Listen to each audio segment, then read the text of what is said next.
कांग्रेस के नेता राहुल गांधी ने सोचा नहीं होगा कि वो इस तरह से मुश्किल में फंस जाएंगे। राहुल गांधी सोच रहे थे कि एटम बम और हाइड्रोजन बम फोड़कर वो बीजेपी को मात दे देंगे, लेकिन चुनाव आयोग और बीजेपी ने उनके एटम बम की हवा निकाल दी, जिसके बाद कांग्रेस के लोगों को डर सताने लगा है कि अब वो जनता से गुहार लगा रहे हैं। कांग्रेस के लोग समझ गए हैं कि उनका खेल खत्म हो चुका है।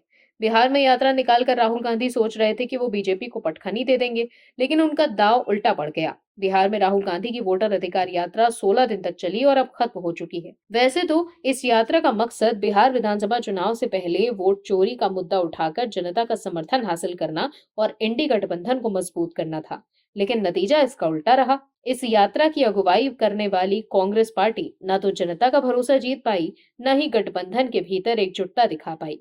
यात्रा के दौरान विवाद, आपसी मतभेद और स्थानीय लोगों की उदासीनता ने इसे चर्चा का विषय बना दिया और अब यात्रा खत्म होने के साथ ही कांग्रेस मजबूर नजर आ रही है। कैसे, बताते हैं आपको इस रिपोर्ट में। दर्शकों, राहुल गांधी ने वोटर अधिकार यात्रा की शुरुआत सासाराम से की थी, जिसमें आरजेडी नेता तेजस्वी यादव उनके साथ थे। इनका लक्ष्य था वोट चोरी को बड़ा मुद्दा बनाना और बिहार की जनता को ये बताना कि उनके वोटिंग अधिकार खतरे में है। साथ ही इंडी गठबंधन को एकजुट दिखाकर तेजस्वी यादव को बिहार में मुख्यमंत्री पद का चेहरा बनाना भी इसका उद्देश्य था, लेकिन ये दोनों ही लक्ष्य पूरे नहीं हो सके। स्थानीय लोगों ने इस यात्रा को ज्यादा तवज्जो भी नहीं दी। दैनिक भास्कर से बातचीत में सीनियर जर्नलिस्ट संजय कौशिक कहते हैं कि यात्रा का सबसे बड़ा नुकसान मुद्दे के चयन में हुआ। वोट चोरी का मुद्दा बिहार की जनता के बीच गूंज नहीं सका। लोग एसआईआर को जरूरी मानते हैं क्योंकि उनका मानना है कि वोटर लिस्ट में बाहरी लोग, घुसपैठिए और मृत वोटरों के नाम हटाए जाने चाहिए। इस वजह से राहुल गांधी को स्थानीय समर्थन नहीं मिला। वहीं अब राहुल गांधी की इस यात्रा की वजह से बिहार विधानसभा चुनावों से पहले बीजेपी को एक बड़ा मुद्दा मिल गया है। मां को भगवान का स्थान देने वाले देश में किसी भी मां को गाली देने वाला मुद्दा तो बनता ही है। पीएम नरेंद्र मोदी की दिवंगत मां को सार्वजनिक रूप से गाली देने का मुद्दा अब बिहार चुनाव तक गूंजता नजर आ रहा है। बीजेपी के इस मुद्दे को लेकर इरादे साफ हैं।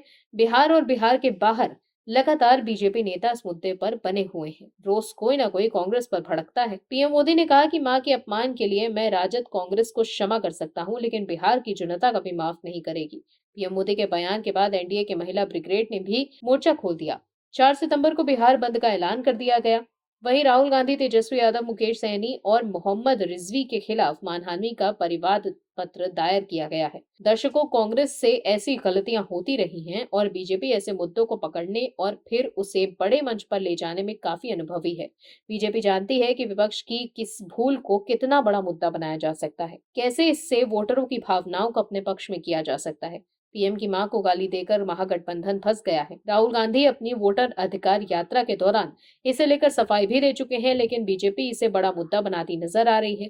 बिहार के अखबारों में बुधवार को एनडीए की तरफ से विज्ञापन दिया गया, जिसमें लोगों से 4 सितंबर को बिहार बंद में स्वेच्छा में शामिल होने की भावुक अपील की गई थी। विज्ञापन की एक मां का फोटो और भड़कते हुए शख्स की फोटो भी लगाई गई थी। इससे जाहिर हो रहा है कि बीजेपी पीएम मोदी की मां के अपमान को बड़ा मुद्दा बनाने वाली है। इससे पहले मौत का सौदागर, चाय वाला, नीच, चौकीदार चोर है जैसे बयानों को लेकर कांग्रेस नुकसान झेल चुकी है। इस वक्त बिहार में राहुल गांधी की वोटर अधिकार यात्रा की चर्चा नहीं, बल्कि पीएम मोदी की मां को लेकर की गई अभद्र टिप्पणी की चर्चा हो रही है। ऐसे में आप समझ ही सकते हैं कि कैसे कांग्रेस खुद तो मुश्किल में फंसी गई, वहीं कांग्रेस प्रवक्ता पवन खेड़ा के बाद अब उनकी पत्नी कोटा नीलिमा पर भी 2 वोटर आईडी कार्ड रखने का आरोप लगा है, जिसके बाद राहुल गांधी कुछ बोल नहीं पा रहे। अब हर तरफ कांग्रेस के कारनामों की चर्चा हो रही है। ऐसे में कांग्रेस का वोट चोरी का मुद्दा गायब हो गया है, जिससे घबराकर कांग्रेस की प्रवक्ता सुप्रिया श्रीनेत ने एक्स पर लिखा कि मुद्दा क्या है, वोट चोरी, बस उन पर डटे रहना है। ऐसे में सुप्रिया श्रीनेत ने इस पोस्ट से आप समझ ही सकते हैं कि कैसे कांग्रेस से हाथ से भी ये मुद्दा निकल चुका है। Bureau report, MH news. आप दर्शकों से विनम्र निवेदन है कि चैनल को सब्सक्राइब जरूर करें